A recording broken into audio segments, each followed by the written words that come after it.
미국이 우리의 핵 추진 잠수함 건조를 허가했다는 뉴스 어제 하루 종일 떠들썩했습니다. 그런데 핵 연료를 놓고 고농축이니 저농축이니 이런 말들이 많이 나오는데 개념이 좀 어렵죠. 이게 무슨 말인지 우리 핵 추진 잠수함 어떤 형태로 어떻게 만들어야 할지 신유만 기자와 따져보겠습니다. 신 기자, 핵 연료를 농축한다, 농축도가 얼마다 이 개념부터 좀 설명해 주시죠.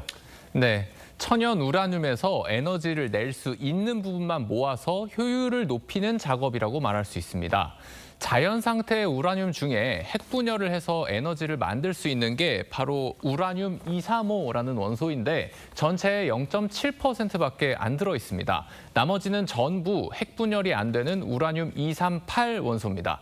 이 235 원소를 모아서 비중을 높이는 게 핵연료 농축입니다. 원자력 발전소는 3%에서 5% 정도의 저농축 우라늄으로도 돌릴 수 있고요. 핵미사일 같은 무기급은 90%가 넘습니다.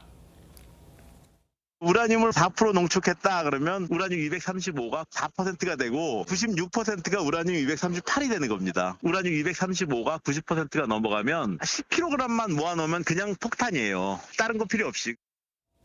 네, 그럼 핵 잠수함을 하려면 얼마 정도의 농축도가 필요한 겁니까? 네, 성능에 따라서 선택하는 문제인데요. 농축도가 높아질수록 잠수함에 들어가는 원자로가 작아지고 속력이 높아집니다. 자망 시간과 원자로 수명도 깁니다. 전 세계 바다가 작전 지역인 미국은 잠수함의 90%대의 고농축 우라늄을 사용합니다. 프랑스는 7%대, 중국은 4%대의 저농축 우라늄으로 핵 추진 잠수함을 설계해서 운용하고 있는데요. 우리 해군도 최대 20% 수준의 저농축 우라늄이 들어가는 잠수함을 추진해 왔습니다. 우리가 기껏해야 한반도 지역이죠. 설계를 해보니까요. 한 3.5% 내지 5% 공학적으로 따져 들어가 보니 10년까지 운전이 가능하더라고요. 그런데 4에서 5% 농축이라면 원전을 돌리는 수준인데요. 우리도 그러면 원전 가동할 때 우리가 능력이 있으니까 왜 그동안은 못 만든 겁니까? 한미 원자력 협정상 우라늄의 군사적 사용이 금지돼 있었기 때문입니다. 군사적 사용을 위한 협정 개정은 미국 의회를 거쳐야 하는데 이건 시간이 너무 오래 걸리기 때문에 일단은 트럼프 대통령의 행정명령으로 출발해서 장기적으로 의회 동의를 얻는 방식으로 흘러갈 것으로 전망됩니다. 트럼프 대통령은 대신 그 잠수함을 필리 조선소, 그러니까 자기 나라에 와서 지으라는 건데 이건 어떻게 봐야 합니까?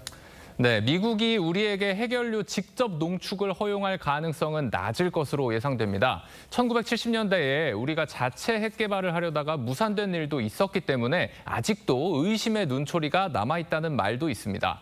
필리조선소 안에서 미국 통제 하에 무기급이 아닌 20% 이하의 농축 우라늄을 제공받아서 탑재하게 될 가능성이 높습니다. 다만 국내에 이미 관련 시설과 기술이 상당 부분 준비돼 있고 핵연료만 있으면 되는 상황이었는데 이 시설을 미국에 또 짓게 되면 시간과 비용 문제를 감당할 수 있겠느냐는 우려가 나옵니다. 공장 만드는데 3 내지 5년, 인허가 받고 하는데 또 다른 3 내지 5년은 최소한 10년 넘게 걸릴 수 있다. 한미 조선 협의체를 만들어서 비용, 기간, 그다음에 리스크 테이킹 이런 거를 다 고려해가지고 종합적으로 판단해서 추진해야 된다. 트럼프 대통령은 일단 허가를 했습니다만 미국 의회 승인이라는 게 남아있는 거고요. 그리고 그 이후에 또 어떻게 될지 시간이 상당히 걸린다. 이런 어려움도 있겠군요. 좀 차근차근 진행이 됐으면 좋겠네요. 신 기자, 잘 들었습니다.